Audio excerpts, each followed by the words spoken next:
Hello, everyone, and welcome back to Navis Nobilite. I'm sorry for the delay in videos. Obviously, being a new father has its pressures, but obviously, as time goes on, I'm doing a great deal more testing for the upcoming Book of the Void 3. I don't have as many opportunities to make a lot of content, and for that, I'm very sorry. I do have another lore video in the works. I just have to record it, but I'm also trying to balance that with every other element of my life, which has recently been turned up to 1,000. So today, I'm going to be doing a promised video that is the beginning of a series of videos that involve what goes through my mind when I am making a new fleet list. So hopefully this will be a useful tool, and these videos will be useful to as tools to help you make the fleets that you want to make that are within your own mind. Because I see an awful lot of people, especially over the course of the history of Battlefleet Gothic, trying very hard to uh, make their own fleets, and very regularly their fleets are grossly imbalanced. They're either too powerful or vastly too weak, too exploitative, or too easily to be exploited. And I think that if I try to explain the philosophy of what is going on in my head, I may just be able, if I am supremely lucky, convey the knowledge that I've been able to generate and garner after all of these years of playing and building things for this game. So I'm going to be hopping between Book of the Void 1, because that's really the best work that I've ever done, as much as I love it. And I'm going to be going to some elements of the actual rules that will help explain what I mean. Now, critically, this is only the first of multiple videos, so I'm going to be going into some specifics and some abstraction, and I'm going to try to separate out the videos based upon what areas one should think of in regards to the philosophy of Battlefleet Gothic, the specifics of Battlefleet Gothic, the rubrics that are formed after years of playing this game, and finally, what you need to do in order to actually construct a fleet and how to balance it.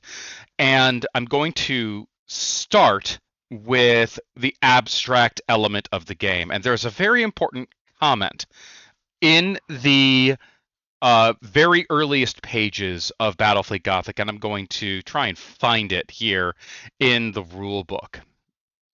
If I can just get past all of the absolutely useless fluff. There we go. Where is the statement? First principles. There we go. Scale. And I'm going to read this because not only is it a obvious ripoff of Douglas Adams, good job Games Workshop, you've once demonstrated that you are not creative at all with your writing, but scale. First of all, space is big. Very, very big. Take your conception of a long way, i.e., down to the shops where it's when it's raining hard, and multiply it by a million, and then another million, and then by another million, and you're still not even close to how far apart things are in space.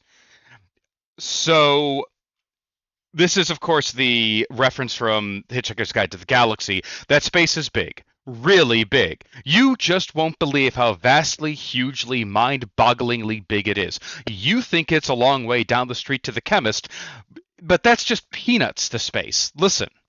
And then it goes on from there. I highly recommend the radio show of Hitchhiker's Guide to the Galaxy to anyone. Fantastic British humor.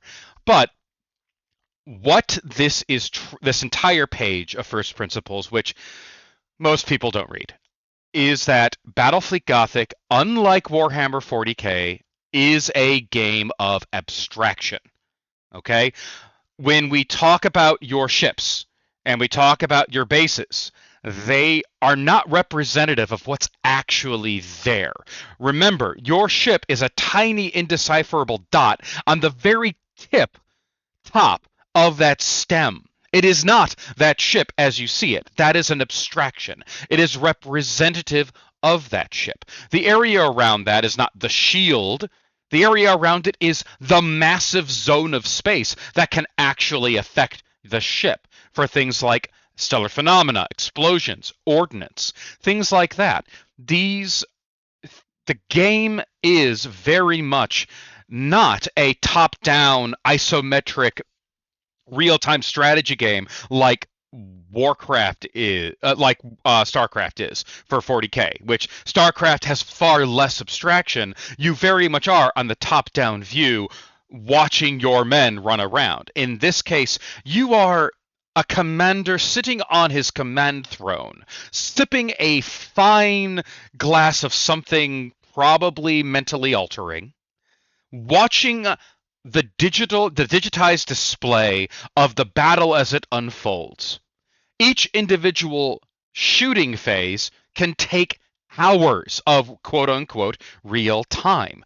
So remember the position that you are in while playing BFG, which means a lot of the things that you would take normally for granted in 40K are completely obliterated in BFG. This is why when I described the Space Marine fleet and why they don't have a lot of chapter specific rules, it is because at this scale, it is irrelevant what chapter they are for the most part. It doesn't matter if you have a battle barge full of salamanders, or a battle barge full of ultramarines, or a battle barge full of iron hands. They'll do the same amount of damage. The difference is in how the commander, i.e., you, utilizes their fleet. That's it. Because at this scale, it doesn't matter. It's too big. So, abstraction is one of the key elements of Battlefleet Gothic. It is impersonal. There are so few individual special characters in this game. I think off the top of my head, I can think of 3.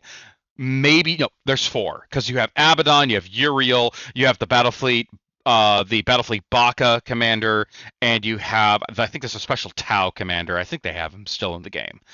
But beyond that, there aren't a lot of special individual characters, because at this scale, individual characters don't matter. And I know that may be really not what a lot of people want to hear, but each ship has 50, 60, 70, 80, 90, 100, up to 150,000 people crewing these ships. Any one of them is, either useless or vitally important to the individual battle that they're in. This is why your commander, when you're rolling your leaderships, he may be a veteran of 1,000 battles, but his crew may be green, and a good commander only goes so far if his crew refuse to follow his orders. So when you are playing this game and when you are observing how things unfold, recognize that your commander may be 100% in line with your thought process, but his crew, which broadly speaking have the general survivability of a rat in a trap factory, may not. That's why, again, I have to reiterate this. Abstraction. Anytime somebody says, I want this specific thing, you have to first go, what about that specific thing represents anything at the macro level? Okay? So if somebody says, well, and I've gotten a lot of requests for this weirdly recently, for like Night Lord specific rules. And I had to ask the question, what about the Night Lords is so special that they deserve special rules? I can understand the major, really big, God-following chaos factions like Emperor's Children, World Bearers, Death Guard, and Thousand Suns, because they are large, powerful, and destructive forces with large, powerful, and destructive fleets that are directly connected to their gods and gain very specific godly, divine benefits. But the Night Lords they don't follow any specific god. They're mostly a disparate band of psychopaths, and they don't necessarily stand out from any other warband in that regard. So what makes them so special that they deserve special rules? So, and the answer is really there's nothing. They just look cool. paint scheme. So what I suggest to those Night Lord fans out there, utilize the rules of the Pleasure Fleet of Slaanesh. And instead of it being a beguiling effect that reduces leadership from the mark, make it a fear effect that reduces the leadership. It's all a matter of your own mind. So, taking this into mind, you have to start thinking about these factions that you want in an abstract. What about a fleet is this faction? So, for example, if you're a Imperial Guard player, Imperial Guard, in reality, has zero representation in Battlefleet Gothic beyond like troop transports because the Guard is separate from the Imperial Navy. Generally speaking, when you talk about the Guard equivalent, it is the Imperial Navy.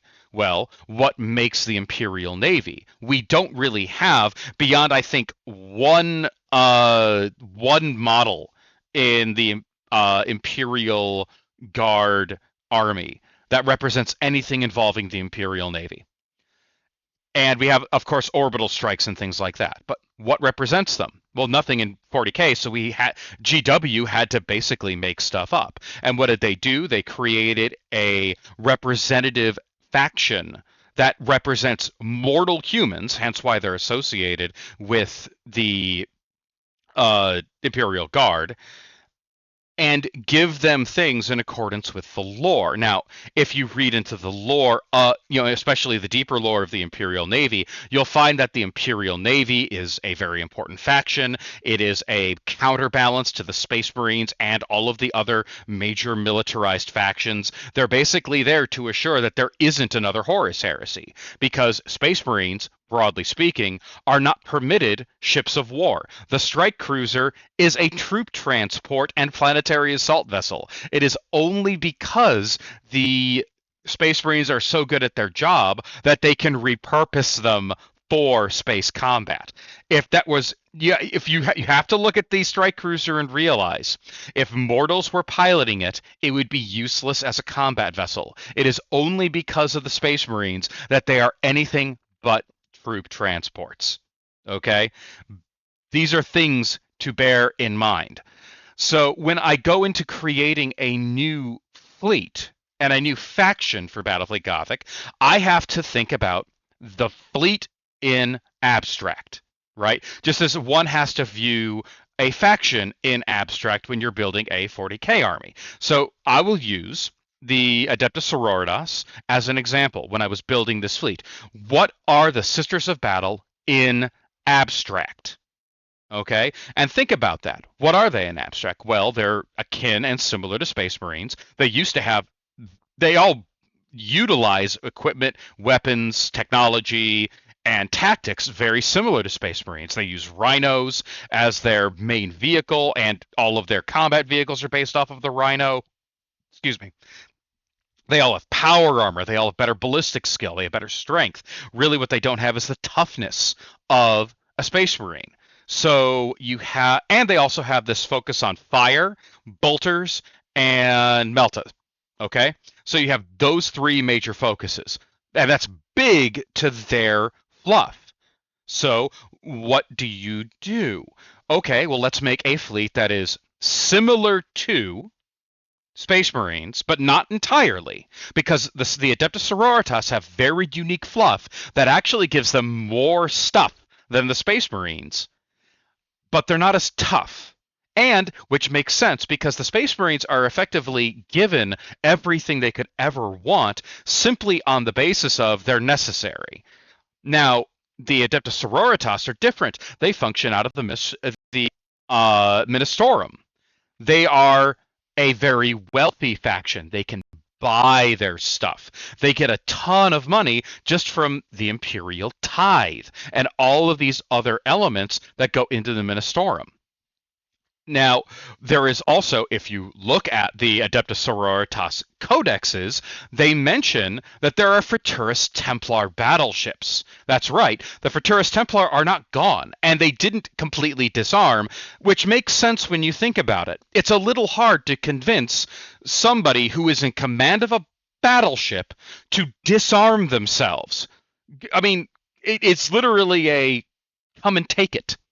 right? You can disarm many Frateris Templars if they are not on their battleship. If they're on their battleship, you're never taking it from them.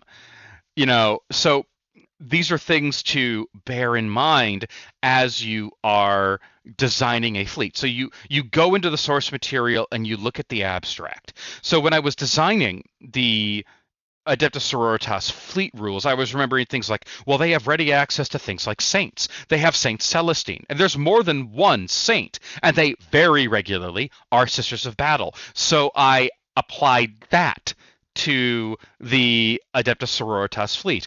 You have these unique benefits, like they have +1 to boarding rolls. They're in many ways, instead of the +2 to the Space Marines, they're not as good at it, but they're still good. So they're in line with Orcs and Chaos.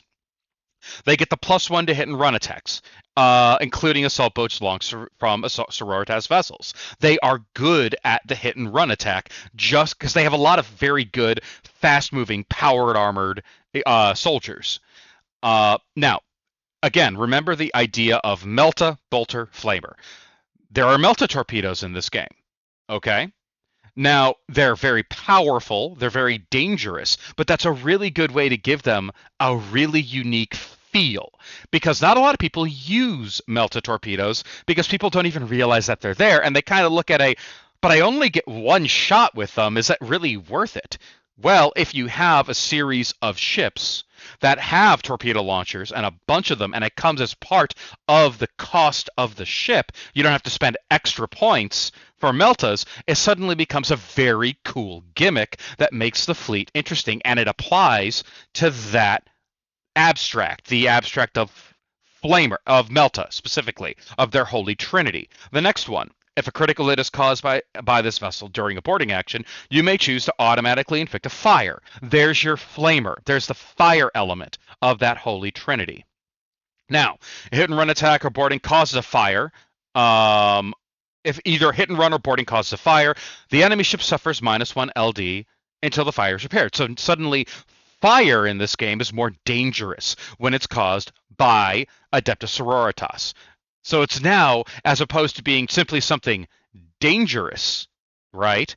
It is instead something very dangerous when you are playing against the Sisters of Battle. By making it a more powerful weapon, you give them useful abstractions and gimmicks to make them great. Of course, there's the element of the Saint of the Holy Emperor with their own unique and randomized abilities, because whenever you deal with the warp, remember that the warp, even when it's used for psychic powers, faith-based powers, they're all the same. They're all elements of the warp. They're all chaotic. There's very rarely an element that you can control. And at this scale, you can control it even less. Okay? So, hence, whenever, and this is strictly for me, whenever I make a power that utilizes anything involving faith or the warp or psychic powers or whatever, it is a randomized effect. Because one, it keeps the point value low, because if it's a select effect, it's a bad time, and it's very, very expensive. But keeping it random keeps it low, but you also have to make everything useful. Useful and within some semblance of balance. So the Saint of the Holy Emperor gives a ship, basically you have someone like Lord Solar Macarius, you have Saint Celestine, or any of the other holy saints on one.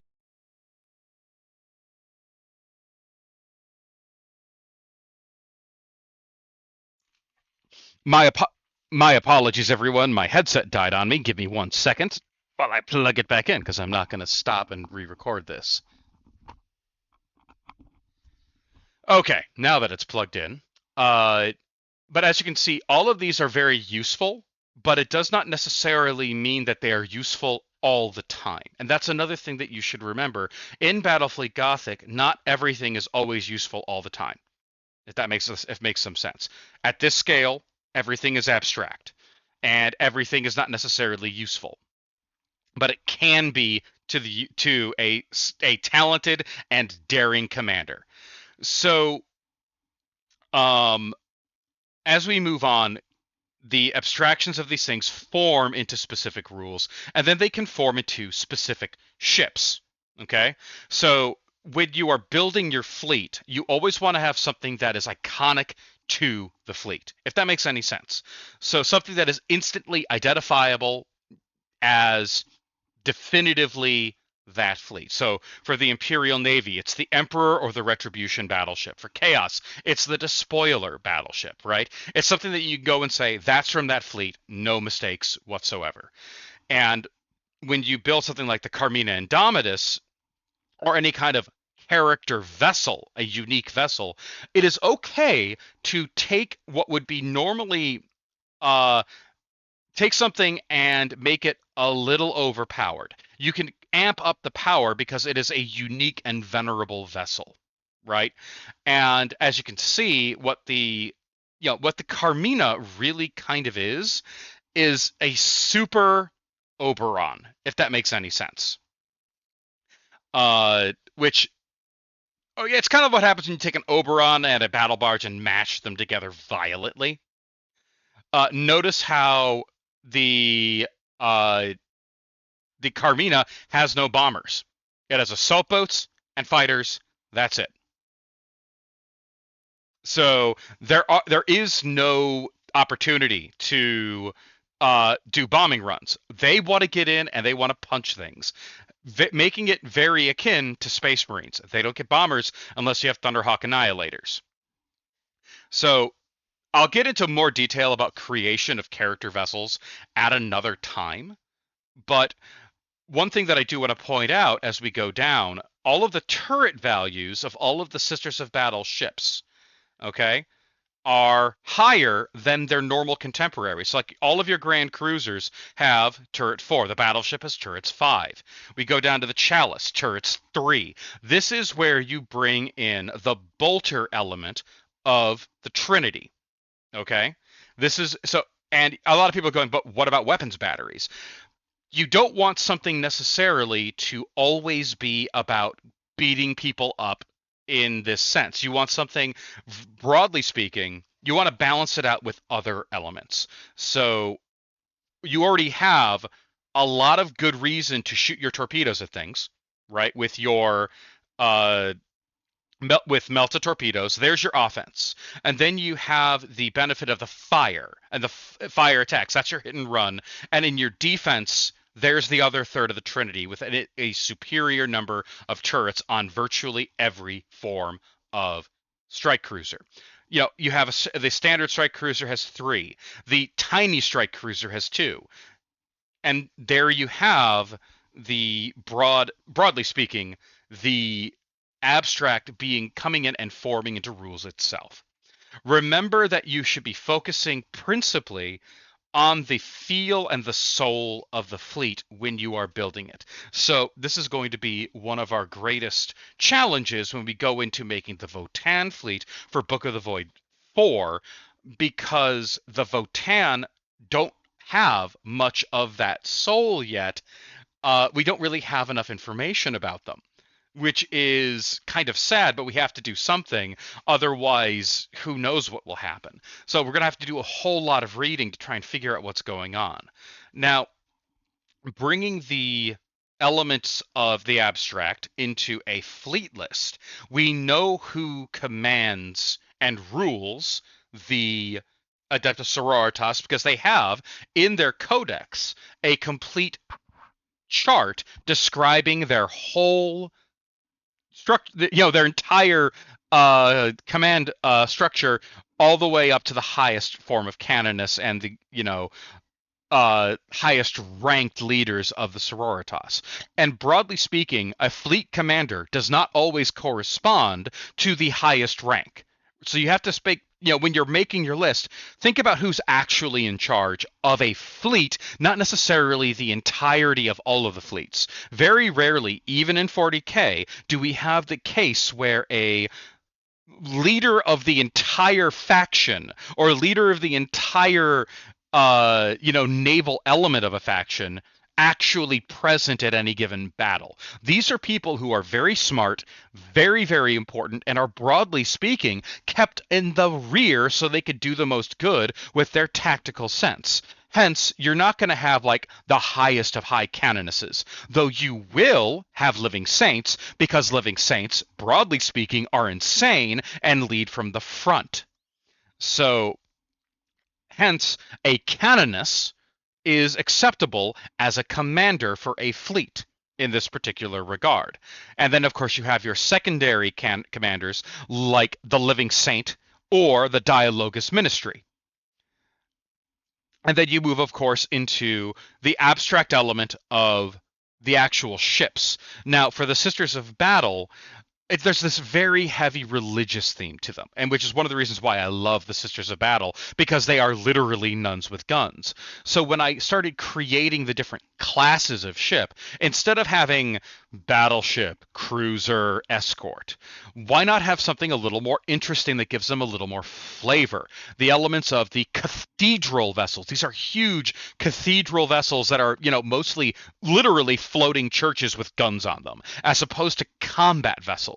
So you have these rarer, harder to find vessels, like you can take for tourist Templar battleships for their Retribution, the Emperor or the Oberon. And these are, you can take these vessels and you can customize them or find a really good 3D modeler and make them, really beautiful, gorgeous cathedral-like vessels. You, of course, can take the Carmina Indomitus, which you can imagine as the head of this fleet is going to be a beautiful vessel, both inside and out, despite the fact that it is the most lethal vessel in the fleet. And then, of course, you have the Sanctum and the Abbey Grand Cruisers, which are going to be rare and very highly valued, along with the Chalices. Even if they are discards from another fleet, the Sisters of Battle are happy to take them, and being these larger ships, they are absolutely happy to make them something more impressive. Now, we can go into elements like, then once we have the really opulent, powerful stuff, we then go into their strike cruisers, because ultimately, even if these are not the same as Space Marine strike cruisers, these are similar enough in their function and purpose. Even the piety is similar enough to be considered a strike cruiser. And then, of course, you have them in a different category, because these are expected to be the bulk of your fleet.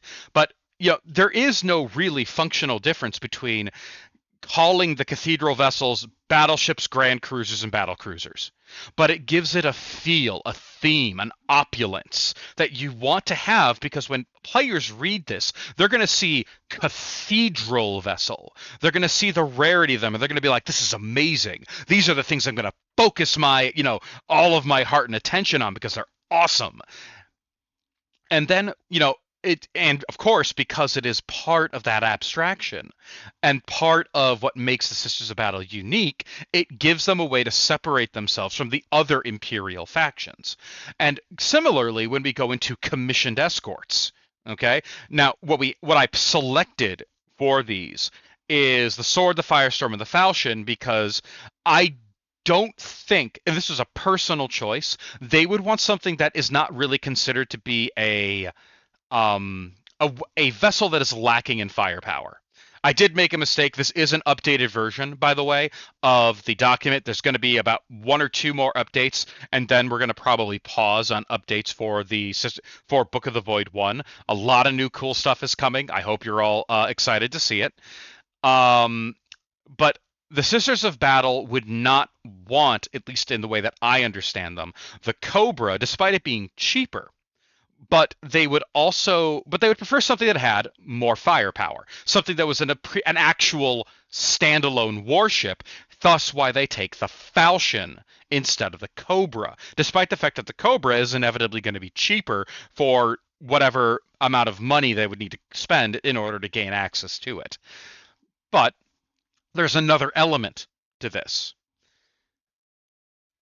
When I was making this fleet, I was more worried about finding ways of restricting certain elements. This fleet has a lot of torpedoes. They don't need that much more.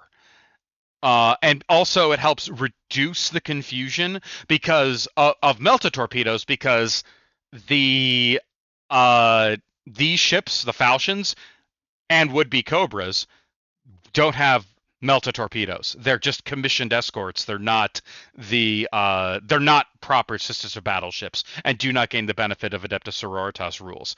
So, but these vessels are simply things that the Sisters of Battle have gone to fleets and say, hey, We're willing to give you either money or some of our people to help defend your ships in order for us to borrow some of these squadrons for our own crusades. And this is them interacting with other elements of the Imperial Navy as opposed to just the Fraterus Templar battleships, and that's it. So, abstraction into specifics, if that makes any sense. I hope this has made some level of sense.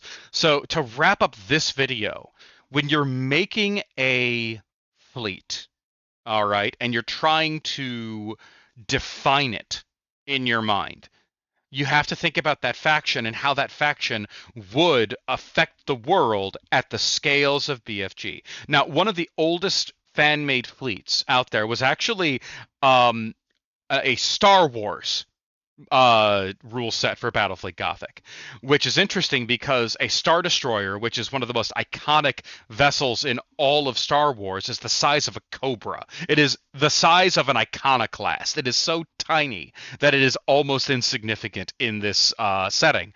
But people were thinking, what is the purpose of these ships? And what are they meant to do? And if you think about a Star Destroyer, well, if you actually read into the lore, Star Destroyers are not just a warship, which they ostensibly are. Make no mistake, Star Destroyers are warships, but they're also troop transports. They are designed to carry an enormous number of troops aboard and function as basically the long arm of the law.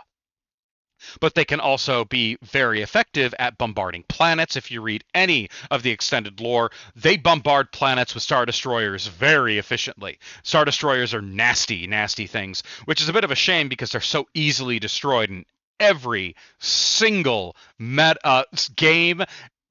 game ever. It's insanely easy to destroy them, which is a little sad because they shouldn't be. But we have these ideas, and you have the Star Destroyer, then you have like the smaller Victory Star Destroyer, you have the Interdictors, and then of course the monumental Super Star Destroyers, which are bigger than even Imperial Navy battleships. And you have to think about how they fight.